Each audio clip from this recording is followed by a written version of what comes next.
do it one more time, dude. 2, 3, go. See,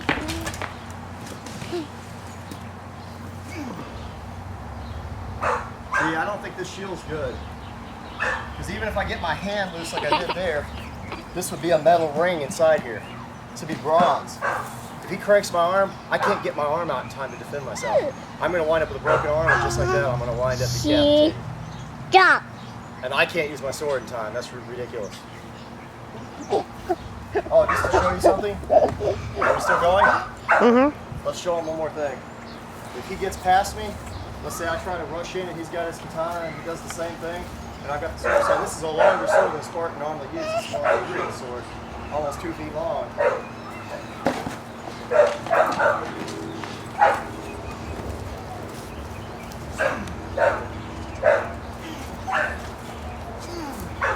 I can't really reach him. There's nothing I can do. Let's go look at that. Him here, if he thrusts with this spear and I move and I get in, I'm inside here. He can bash me with this, but if he tries to bash, I mean, it's pretty much, I'm still in. You know, I've got a blade and I'm on this guy. I just got him in the back of the leg. That's basically what he was doing with me. He was grabbing my shield and stuff. He'd get past it and grab my shield. He'd have pushed me down with the weight of the shield and his weight and then just finished me if you watch that. Well, the reason why is this spear has length to it and range. It's very difficult once I get past the point. If he thrusts at me and I'm in here and I grab this spear or something, you know, he's got to switch to that sword. That's about all he can do. So if we watch him here and he's got the sword, now I've got something that's got a little more range than that, but this is a very short weapon. We did like an old wakizashi or like a ninja toe weapon, and I'm trying to fight. His only way to do is just rush me. He has to bum rush me and try to get me with that thing, and I can still fight. Like I hit his arm right there. You saw it come down and get in. But I'm just saying, I can still fight him with this length of blade. But his only bet is to bum rush me, smash me with that shield, which we determined this doesn't kill people. But he needs to get in on me and keep me from using this blade and stab me. Okay, he's only got 2 ranged weapons. He's got his short range weapon and his long range weapon, which is a spear. And yes, it can be choked up on, and he could possibly even use it like this. But then we're at that same problem again where he tries to come at me, and I'm in here disarming him, cutting him, stabbing him, you know, and finishing him off. And that's the problem we got here. He's got to get to this weapon quickly. We've got him with a lanyard here. I think these are quite common back in the day. I could even see a Spartan doing something like this, but the reason he used such a short weapon, which this is even longer than we use in the fight, we use the actual length out of DW. We use the 14, 15-inch blade. Where if he's standing here and we're in a shield wall and we're pressed up against each other, he could stab my leg. Look, he's got perfect range, even with a shorter one. He could stab over, because I would have a shield and I'd be here too up against him, and that's what happens in a phalanx. So you might opt to go to that over the spear, because the spear can't be used that close. That's if they get past the spear point. He's got a spear point out, this is a phalanx, and you want to use it underhand probably. We're standing here and we're both the same way, and it's this kind of thing. And then if I try to get him past this and I make it past this point in the phalanx, keep your shield flat, you'll be flatter. And I get him past this point, there's another point right here. And if I get all the way up to here, there's another point right here. Because up to 3 rows, these guys are hitting me with these 9-foot spears. That's our 8-foot spears. That's what we're trying to explain. So that was the whole principle of the phalanx. That was the whole point to the phalanx. And that's the only thing I saw wrong with the fight. The shield won't actually kill the samurai in armor. I think it would wound the ninja if he could hit him. But I mean, it's very difficult to hit with his leg, bend over here and try to rush me, bum rush me just at the right time and stab me. If you watch that, he stabbed me in the side here, he can stab me in the neck. This is his only best weapon here, is this shield and this sword. And considering he didn't have a javelin, that spear in single combat, if he tries to maintain that, I think is a death trap. Because you can, in real life, you can grab spears. I mean, heck, if the guy had nothing on at all, and he's trying.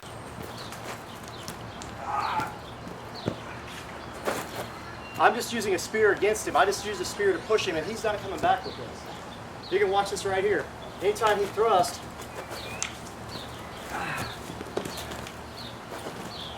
I mean, it's too hard in single combat if the other guy's not using anything. You could say the Spartan was so much faster that he would be, and you just couldn't do nothing about it. But it's just really not true. If you know he's coming in with a spear, and you see it, that's pretty much it. You know, you're now fighting with a 2-handed spear. Sorry, I think maybe they had straps to hold these things on their back. They have straps to hold these things on their back. Now, we can't say things that they don't say in the history book, but I can very easily say that if they strapped this up on their back properly, they hung this from their arm in single combat, which we have no depictions on anything that they ever did this, a Spartan, because he was a phalanx fighter. He didn't care about this kind of combat. You know, this wasn't what his bread and butter was. A helix would have done this kind of thing. But if he was fighting like this against a samurai, and he had the shield up better than this, actually, sorry guys, we can get it up higher. But for the demo, this is good enough. The shield would protect his back, just like a Viking. And no one's to say that this never took place. Just my pants, these things are terrible. But he can fight. He'd be fighting a samurai. He has more control over this. And if he has to, he could actually have this, which would be easier than using a basket here, to use. Now he's got a shield on his back, he can block, and defend, and still fight. But there's no record that they ever did that. I mean, of course I could put this on my back better, but sorry guys. Could have done with these same weapons that might have won, but not using them like DW said.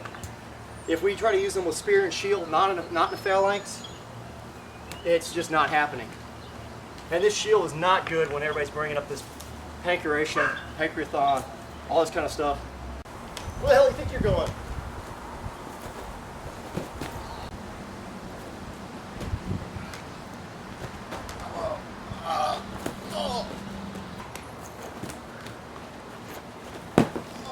Here. Oh, wait, Nick. Everybody understand? To finish this, all I have to do is just keep turning. For class sake, we'll just go ahead and tap the leg. Okay? Everybody understand? So another uke, please. Good. Really grabs. He goes for the thought. Here. Now this, don't do this with your arms.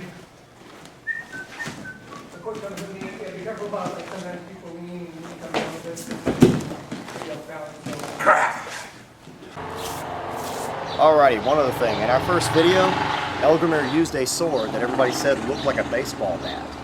And I'm sitting here with it right now, and it's been reconstructed into a katana. We've got a slight curve to it, the best we could get. The cutting edge has been marked. We have a nice heavy leather suba.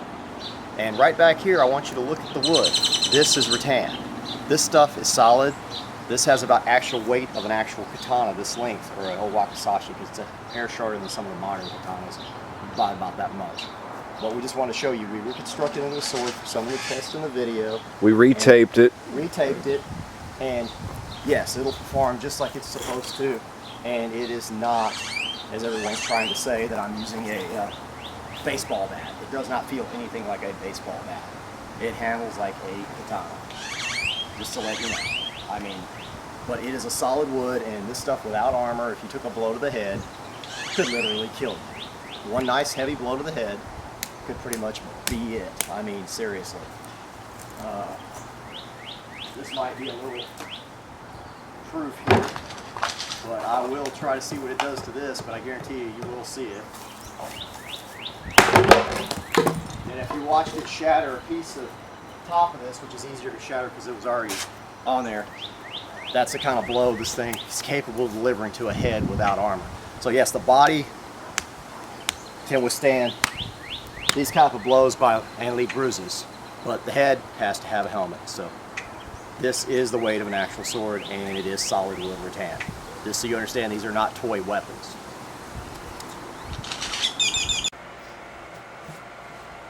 Hey, Thrand, I wanted to show this quickly because we kind of forgot about it.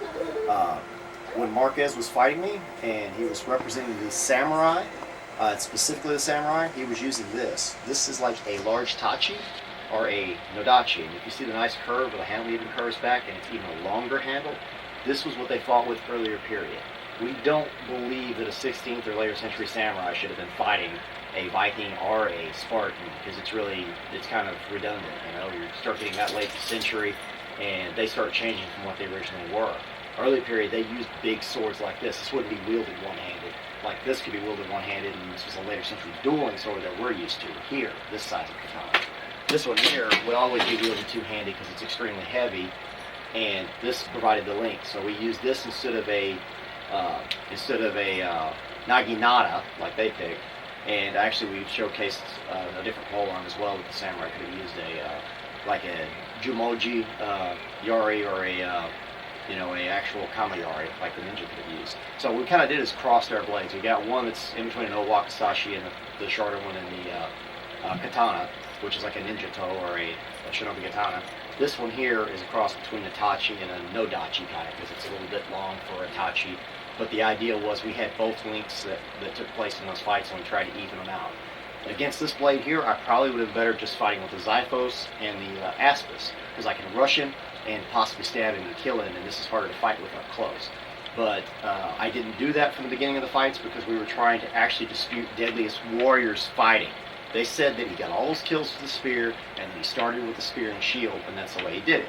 And I'm sorry, but I think if he would have saw this and realized what he was up against, and he was a seasoned warrior, I think he would have bum rushed with the shield, slammed in, and started trying to stab with the Xiphos if he knew what he had to do. I really don't think he would have even tried to, with the reach on this, try to use the spear one-handed, because this has more power than that. It's a large cutting blade, something that they could not even create in the Spartan era. They couldn't make a blade this long that could function properly, not bend or break or something. And if they did make something that's long and big, it'd be so heavy you couldn't use it. So that's all we're trying to say. That we use the two different length blades to represent the height of the warrior, pretty much, of the samurai. Because this was an early period fighting sword, used two-handed against armor. And then the other weapon was more of like a ninja toe type length, or it could be a katana. Because remember, when they say katana, they say tachi. No, dachi is definitely meaning a big sword. It's a otachi. Okay, so what you're actually saying, each one of these names is just sword. That's all you're saying. It's like if you say Thrand or Svarth or in Old Norse, you're just saying sword. No one knows how long it was in history, but we know they use these large blades. Hail, Thrand here. Hail, Eldgrimmer. We just want to talk about stealth. They always talk about X factors on the show. I'm sorry, they shouldn't consider if somebody trained since they were 7 or 6, or let's say like the Vikings, they had their children trying to fight since they were like born. As soon as they started seeing people fight, they'd give them toy weapons to play with. They gave them children's weapons. And one of the stories, there's children who go back, I believe it's an Icelandic saga, and they go to avenge their father's death. And they all have children's weapons, like children's axes and swords, because they weren't big enough to wield the big ones. But they use stuff like this. And I'm sorry, if somebody's a warrior or a herseer, some people have natural ability. We see this nowadays. People will train, and let's say they'll train for a shorter period of time than somebody else, but they have a natural ability. It's just that person. And that's why we have people in history that are famous and other people who are not. You agree? Agreed. Yeah, some people have a natural knack. Some people would train all their life and only achieve a certain level. I mean, they'd be really good from the training, but I mean, it's more like they just practice all the time. And a lot of it's from you. It comes from inside you. It's not the actual what somebody else teaches you. You can't do exactly what they teach you. You have to do your own budo, your own taijutsu, and that's the way it is. So what we're trying to explain is this: the stealth thing. That's the only thing I think should be the quote X factor. What do you? Yeah, absolutely. Because there is no X factor for culture or anything like that. Everybody had martial arts. The only X factor that exists is somebody using a stealth technique. Correct. If someone stealths and you do not see them. And a matter of fact, they talk about Xerxes, and he sent in a spy. They had spies or scouts. He sent a spy or scout in, and he went in on the Spartans. And guess what? He said he was undetected. He thought for sure they were going to detect him and kill him. But they were so busy combing their hair, because they knew they were going to die, and this is something that they did. They combed their hair, they groomed themselves. People were naked doing calisthenics and wrestling and dancing, whatever, having a good time, because they knew they were going to die and they didn't really care. I mean, they were brave people. Well, he saw this as they were lighthearted when he got his spy back. He thought they were lighthearted and they were taking death lightly, or, and he was wanting to know why. And he was thinking they were going to retreat originally. Well, one of his turncoats told him immediately, if you look at the story, you'll see this, told him that no, that meant they were not going to retreat, and they surely knew they were going to die. That's how Spartans show their bravery, what they were doing. And so the whole thing is, you got a whole thing there. The scout went in, he believes that they saw him, they would have killed him. He says he didn't get seen. That means I don't think stealth was a main factor to them. Now, we could also say that maybe, Leonidas might have went, oh, it's a spy, let him see us.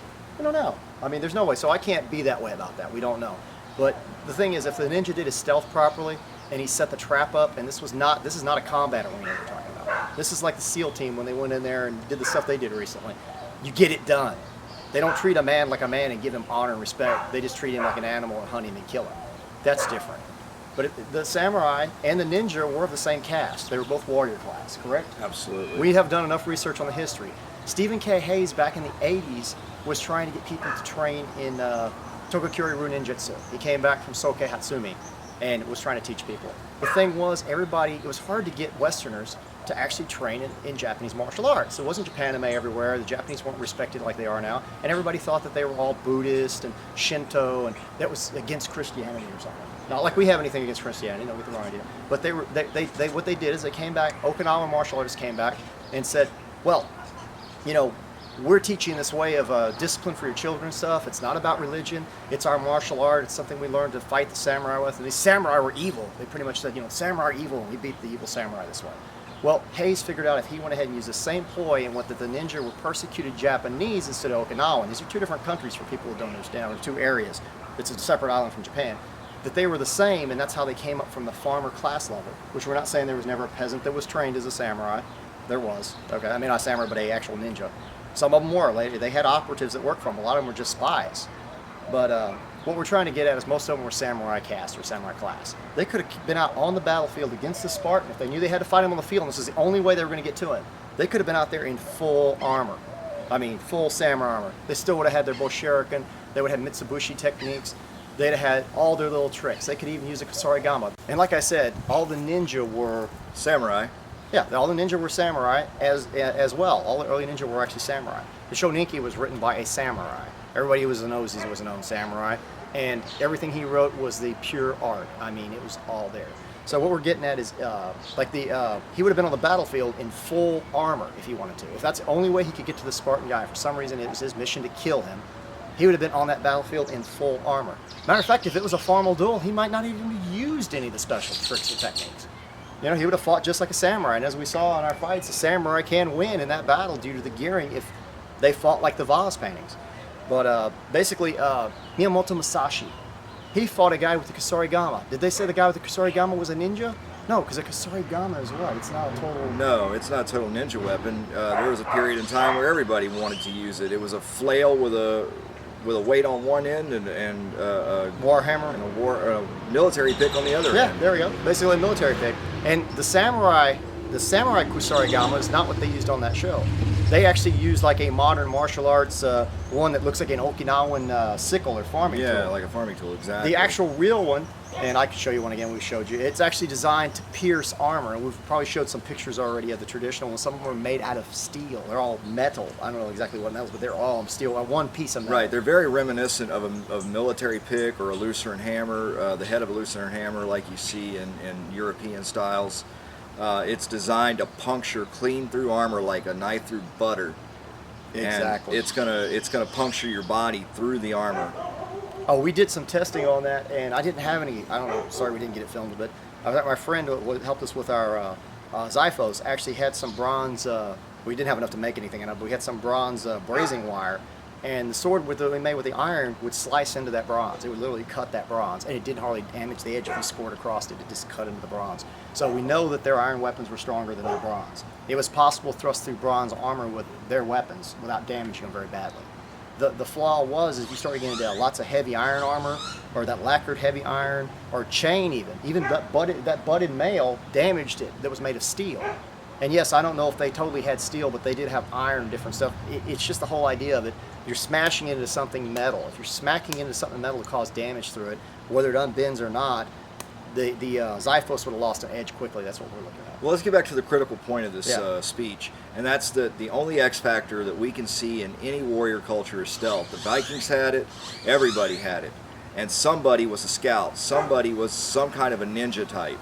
Even the Vikings, they had scouts. For raids, yeah. they sent scouts in a lot of times. You'll hear these weird stories about shaman in the story who would sit there and have a spirit vision of how they were going to do it. That's possible too. The American Indians are famed for doing that. Absolutely. Well, I mean, so they may have went by that sometimes, but they also sent out scouts. We know they sent in scouts. Sometimes they sent in merchants as spies that came back and brought them information. Everybody employs that kind of tactic because back in the day we didn't have satellites and pictures and all this kind of good stuff. You had to have somebody go in. Somebody to do had some to kind of crawl clandestine work. And if you think that the Vikings didn't sneak up on somebody and cut their throat, you're sadly mistaken. Oh, they were. Everybody did it. If you could get away with it, you would do it. That is your X factor. Not being seen, not being detected, and being able to kill your opponent without having to take any damage or wounds yourself was the best tactic ever. And the ninja perfected that in Japan.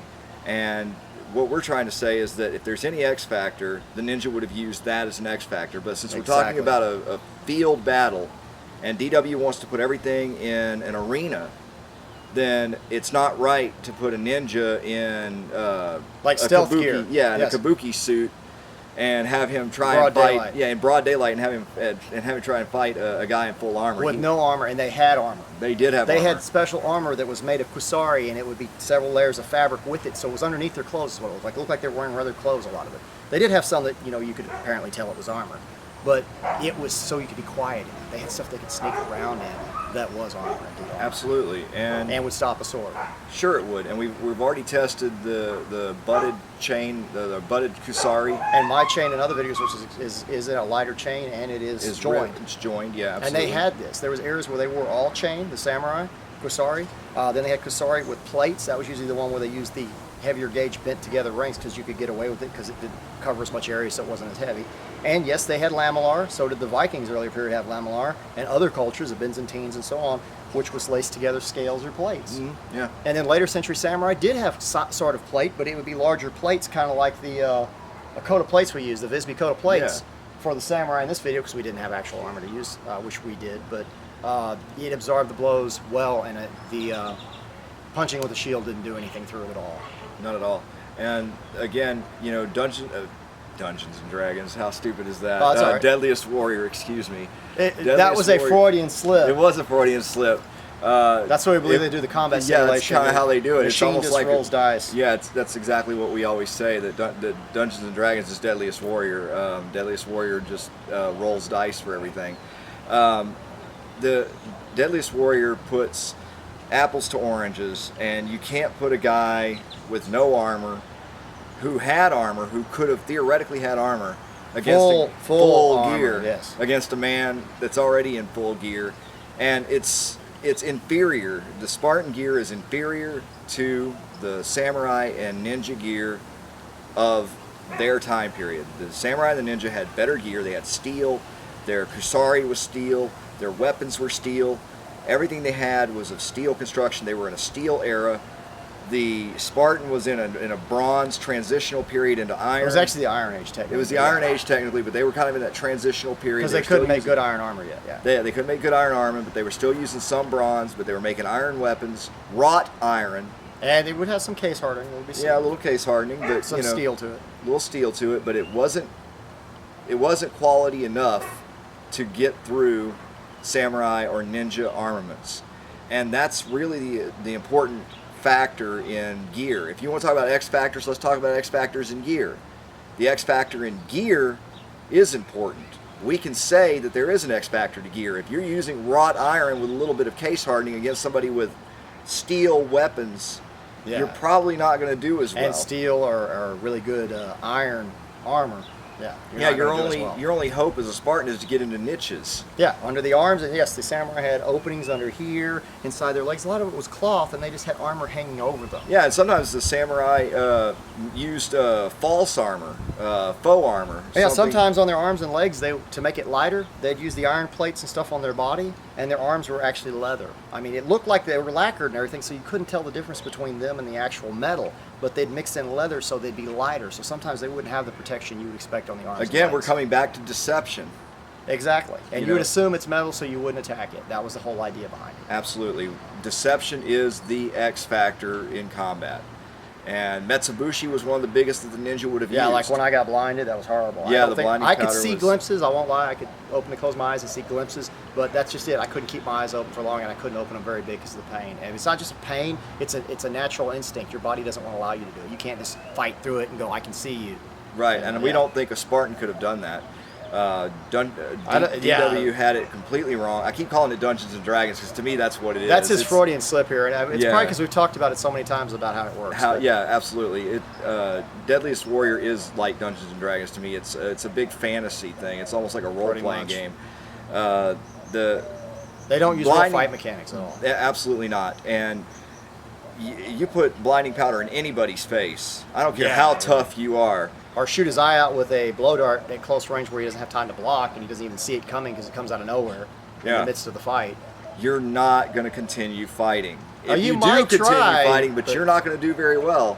Yeah. I mean, you're at a huge disadvantage, and that's something that Deadliest Warrior tried to say about the Spartan. Oh, they're so tough. You know, they train with. He was broken barefoot, by bones. the way. If you threw one of those Bosherka through his foot, I guarantee it would change the fight slightly. He might have calluses on the bottom, but when it went through the top, I don't know. Yeah. So that's what it. we're saying is we think the ninja and the samurai, this is our surmise, had the advantage. Does this mean they're better? Does this mean that there's no Spartan that could have beaten one? No. And we're not saying it would happen all the time. It's the individual. We're just saying out of 1,000 fights, there's a good chance that he's going to come out on top due to gearing and Gear style. is the big deal. And styles of combat compared. Now, if they had some other style, like I showed you, like maybe they used the spear separately and one of them tied his Xiphos, a light Xiphos on here like a dagger or something to fight with, and he had his shield strapped on his back, good, you know, yeah, he could do good, but the problem is then we're getting into that crossover stuff that y'all don't like the SCA. You could see an SCA Spartan doing that. I mean, on the battlefield, beat Yeah. somebody against a samurai or something, and no one would say anything because it's all right for us to do that. So it's possible that they did it. I'm not gonna lie, it's possible they did. Looks like I think they passed the spears back and drew their trick- Xiphos so they could hold the front wall and not die and stab around it, keep their head down while everybody else from behind But killed. the trick is that I believe that. I believe that Absolutely. they might have, even if they were in a wall where it wasn't moving, like at Thermopylae, that they might have put their shield on the backs while they had straps on it to carry it and fought with their spear two-handed to have more control and get more kills. And by the way, the Persians had no helmets. I just wanted to add that one. Yeah, The they Persians had- had no helmets. They had good armor, or else they were wearing a tiara and maybe a turban. So if you punch them in the face with a spear, they're dead. game over. Yeah, they're dead. That was the end of Now, them. it's been my contention that if Deadliest Warrior wanted to really do it right with the Spartans, they should have used a heelet. The heelets were, how would you describe it? They were like thralls to the Old Norse. Basically, they were treated like servants or slaves. They're the ones that made the pottery. They're the ones that did the cleaning and the cooking. They did everything that ever needed to be done. But they tilled the fields. They did everything in Spartan society, but they weren't the true citizens. They weren't Spartan citizens, and therefore they weren't called Spartans, even though they lived in Sparta. When war came up, They picked up their shields and their slings, or their... Actually, Sparta had peltist. And a peltist, I think I said pelters earlier. I meant Yeah, you peltals. did. Yeah, but I'm just going to leave that in there. I don't care. But I threw a javelin and said peltist. I meant peltist. Okay, but what they did is they threw javelins, and a lot of them would have a longer sword. They could have up to like a 2-foot. They'd have more of a hacking blade, and they could possibly have a center boss shield made of wicker covered in rawhide. Or they could have like these half moon type shields and stuff. We don't know exactly what they had at that time period. I couldn't find any either way, information on the that. shields they were using would probably Faster. better, faster, easier for single combat. Longer sword. They were used And to range. stop flankers. And ranged weapons. Stop. Either a Yeah. sling, which you can pop quickly and throw a lead sling bullet, Yeah. and you still have a pretty decent linked sword. Now, would they have the armor? Some of them actually did have some greaves and some helms. Normally, they were really lightly armored though. Yeah, they So were. that would be their disadvantage. But they'd But be able to move fast, Their shield would probably be more akin to the Viking shield we tested. faster, much Faster, harder. you could punch a lot harder. You know, their swords a little longer. They would have a ranged weapon. They'd have, you know, their. Which the Spartans did not use ranged weapons. Every research I can do, they never used, and they Right. did not throw their door. They did not throw their dory. That's absolutely right. But the heelet would have probably been a better matchup for the ninja and the. Which kind of sounds crazy, a thrall, a slave. But, you know, what have you? I mean, he fought more like a skirmisher. He fought like the early Greek skirmisher from the Iliad. Iliad, yeah, which is. He could have even had a center boss. It's very possible. He still had them around. It's just they didn't use them in phalanx because they want a shield that. Think about Sparta. The 300 standing there against all these people. If they would have had a Viking shield all day long, that Viking shield would eventually, I'm sure that shield was taking blows. No, a Viking shield doesn't just disappear in the midst of battle. You don't just lose it in the first fight and a few blows destroy it normally, unless it's a really poorly made shield. If you had a really nicely made shield covered in oxen rawhide, you know, it's going to last. But I don't know if it would have lasted through that many thousands of people. I'm sorry. No, not at all. Yeah, that's the one thing they did have going for them. That shield held up. It was covered in either bronze, a bunch of layers of linen, or even rawhide, but the rim was always rimmed with bronze. We're talking thin layer of bronze. Now what this did is in that time period, that would help dull blades and keep blades from hacking into it at all. Whereas if you didn't have anything on there, it would still, those, like you saw me cut through a tree, even with those wrought iron weapons, they cut through trees and stuff. I mean, they cut through the shield and then hack through it in time. They didn't want it hacked through. So And that's why they had it those covered. those Zyphos, we're not saying it's a bad weapon. Oh no, Yeah, I'm keeping that one. I can kill somebody. We're with that hyping easily. that. Yeah, That's a great weapon. yeah, it's like a giant kunai. I want one. It's like it feels I mean, like a it's giant cool. kunai, which is a ninja spade or digging tool. You know. Right. Yeah. It's a very cool. It's a very Yeah, cool. it's a very sword. nice blade, The problem with this is it has no reach. You have to really get which in on is somebody perfect with for it. phalanx. Yeah, for a fair Because length. you keep your head down, you stay in, your shins covered, and that's all you would need. In the phalanx, it does exactly what it's supposed to do. Absolutely, but Dig a reach behind, cut a leg. we feel like the Spartan could win. It's just we It's want you hard. to draw your own conclusions based on the video you've seen. We don't want to tell you who would absolutely win in a fight because, as Thrand said, it's based on the individual. And Yeah, we you don't, might have a Spartan that cannot fight single combat. He might die every time he tries to simulate single combat. And the day he first did it and broke up from his group, he died. I mean, it just depends. And he might be the best phalanx warrior in the world. He might be the guy who stays tight, doesn't die, keeps the front wall. He's always, I mean, that's just the way it is. Somebody else might not be real good in the phalanx, and he might be the best skirmisher in the world. He could run out there and take out 10 people, you know? So Yeah. it just depends, even with that gear. And on the same token, you could have a samurai who's the best commander that can command a group of what we like to call a phalanx. Right, like the samurai had like he'd have soldiers his- that would be like a phalanx with spears. Right, he could be the best commander, but be the absolute worst at fighting Single single combat. combat. Yeah. But then you could have a samurai who's the absolute best at single combat. He couldn't leave a group of men to save his life. Right. It's all up to the individual, and DW cannot test that. They won't test that. We didn't bring this in. We can't go back in time. We're not Doctor forever Who. now, but before we end this, I want to say one thing. The strapping on the back was supposed to be to carry it. I don't know if you can see the back of the shield. We used a ring method and oak to make it. Yes, this thing's gone through hell. Our thing wasn't to destroy the shield, but just to show it. But see this cord back here? We believe that if you have another shield, this is a possibility. They don't always show it linked like this where it'll work this way, but some of the drawings they do. It could have been a possibility to lock these shields if they were doing a looser formation and not overlapping quite a bit. If they were wrapped a lot, these spears might have been used to underhanded to the right. Right. Just like the Romans did with theirs, where they'd open up and stab to the right. They had a command for that. But they could also lock them together if they weren't going to do that and fight over and under. As you can see, my hand is locked on the rope. Right. And Now, we if I also had had an another- idea that maybe they could send messages through it, but it didn't seem very feasible when we messed with it, like yanking and pulling, and then I feel different, like have my fingers on these and actually feel on the back. I can feel the movement. Or if the wall tends to start to move, he can feel the wall Oh move. yeah, I know. That would be good. That's what I'm saying. Well, I've seen this type of thing before where they use that his grips with my grip and so on. The other thing is, most commonly what they think these straps are for, which I tried to do it earlier, which of course we got the hose coming out, put that on there. Yeah, well, that hose is on for safety. I don't have it just right for doing it, but that's what I didn't want to do earlier. But mostly it was for marches to carry the shield. But like I said, if you had it on your back, just like a Viking, and Vikings carried their shields on their back, that's the only strap they had on there. Yeah. Never strapped to their arm. And if This he could ever be wanted used- to run away, This could be used to fight with it on your back, but I don't know if they'd do it because there's no record of them ever doing it. Sorry. if That you we were going to know. retreat, that thing could protect your back a little bit. I Yeah, mean, it's- but the problem is though that'd have to be a joint retreat because if you retreated, and the Spartans would disarm you. Spartans, Spartans don't believe in retreating by yourself. No, that You is can't- true. They would stand there and die while they're dressed in red, barefoot. Yep, they die as a unit. You got to admire them. They were a great class of warrior. The They Spartans really were. amazing. They were the tanks of the era.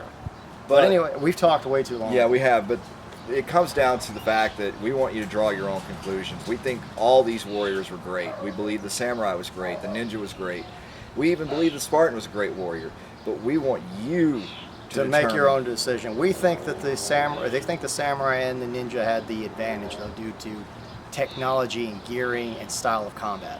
Because the phalanx was specifically for phalanx. It was for a big group tactic.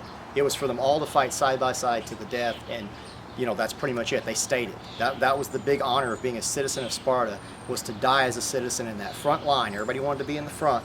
They didn't want to be in the back. They wanted to be in the front, and not necessarily to die, but if they were going to die, that's where they wanted to die. That's where their fame came from. Absolutely. Where the samurai could easily die in a duel against somebody really good, and he'd be famous for dying in the duel. Well, we'd like to thank you for watching the Well of Remembrance with us. And we'll have some episodes coming out with the new season of Deadliest Warrior. We might even do a wrap up to this if anybody brings up questions. That's what our wrap up is. We actually have a wrap up which will address new tests if we need them and so on, or anything somebody brings up that they think. And yeah, like you said, if you want to throw that in, yeah, he could have fought like I showed you. We could do that and do a fight like that, but I'm telling you, there's no record of them doing that. And that's, you know, I mean, they may have, but the Viles drawings show them fighting spear and shield. And with that, the actual aspis, excuse me. Yeah, absolutely. Thank you so much for watching the Well of Remembrance. This is Eldramir, This is Thrand. and we'll be back with more episodes, so stay tuned. See you later. Thrand here. Hail, Eldramir. We wanted to address a boo-boo we did in the other one because we were tired. At the end of that video, when we did that surmise in our speech, we were so exhausted and so tired that Eldramir had a sword in his left hand, and then not even thinking, he grabbed the rope that was supposed to be, could be used as a tether type thing, where you see if he holds it really good in his hand here, you get a good grip on it. You overlap and see you've got this edging here. You know, on a lot of them it's not very big, but if you had two of those overlap, that's enough overlap if you're having a loose shield wall. So possibly they could have used this to hold it together. I want to grab that one. Yeah, let me grab that one. Yeah, that'll be a little bit better. But anyway, you grab this and see what happens is, let's say if we called a wheel left or wheel right, or I started moving, he's going to know, and everybody's going to know down the line when the guy starts moving at the end of it. If he starts moving that way, if he starts moving this way,